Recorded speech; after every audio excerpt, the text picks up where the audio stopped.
There was rose gold metal leaf on this canvas, but after I'd put it on the canvas, I'd added more paint, I'd added medium, and it didn't have its sheen or its iridescence at all anymore. My original thought was just to add some more of the rose gold metal leaf on top. And then I decided to go a little deeper and explore layering the metal leaf in different ways, layering the different colors, and then different ways I could affect the finish of it at the end. I started by adding some gel medium onto different parts of the canvas and then added on new pieces of the rose gold leaf. It wasn't part of the plan, but the next thing I decided to do was add some gold leaf onto the different flowers that I had on both sides of the canvas. Brushing the gold leaf off is always so satisfying. Exciting too to see how things look.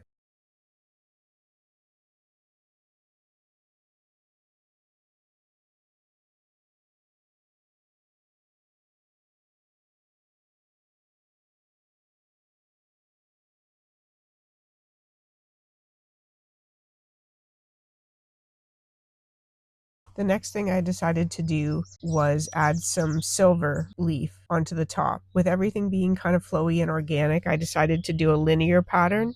So I used the gel medium and a really thin brush, and I made some lines across the top of the canvas.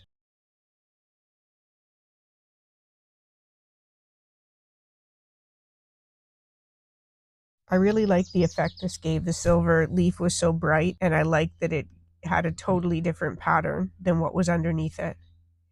I don't know that it suited the painting I was working on, but it was more so just to experiment and see the different things I could do with the metal leaf layers. I ended up covering up quite a bit of the silver on the final version of this painting, but this is an effect I'll definitely use on another canvas. I ended up adding on more lace and some more embroidered flowers with the plan to add leaf on top of them. I played around with applying the medium, the bottle with a needlepoint applicator. Even watered down, I couldn't get the medium to come through the needlepoint. Once I took the needlepoint off and there was a wider opening, I was able to squirt some little bits out. This was me just exploring different things I could do. I tried to spray it through a little spray bottle, and again, it was just too thick to come through. I just put a light coating of gel medium on the stitching in the flowers that I just put on her hair, with the hopes of just having the gold stick onto the stitching and create an outline of the flower details. Every time I put another layer of leaf on and then got to brush it off, there were new and exciting things underneath. It kind of felt like unwrapping a present each time. The paint that I'd put on the flowers must have still been a bit wet, so I ended up having leaf stick to more of the flowers than I wanted.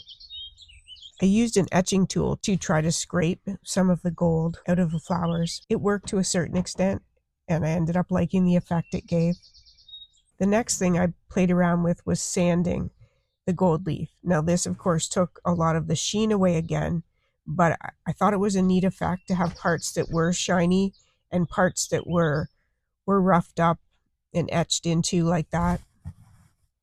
It definitely gave it some interesting layers. It gave it a feeling of being worn and vintagey.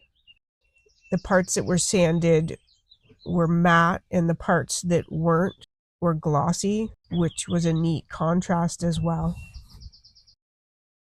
So all in all, this was a lot of fun experimenting with this. I really liked the idea of layering the metal leaf. I especially liked it when I was layering the different colors. I really liked the effect of sanding parts of it down. So I had the scratches in it, and I had the matte, and I had the contrast of the glossy. These are definitely things I will do again on a different canvas.